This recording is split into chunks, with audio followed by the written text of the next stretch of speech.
তিনটা ছেলে বিদেশ পাঠাইছে, বাইতে একখান বিল্ডিং করছে, আজ যা 40-50 বছর লাগাইয়া সংসার সাজাইছে, ঠিক সব গুছাইয়া সারছে, দুনিয়া এখন ভোগ করবে।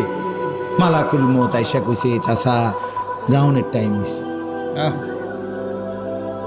হ্যাঁ, যাওয়ার সময় হয়েছে চাচা, চলেন চাচা। আহা কি কন ভাই, মাত্র গুছাইয়া নিলাম, এখনই চলে যাব।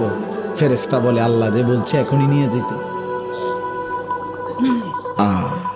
এই দুনিয়া, এই দুনিয়া আমরা কিতাবে পড়ছি, একজন ভারতীয় উপমহাদেশে একজন সম্রাট ছিলেন, সম্রাট শের শাহ। হিন্দুস্তানে, এই উপমহাদেশে দীর্ঘ 60 বছর উনি একটানা যুদ্ধ করছে।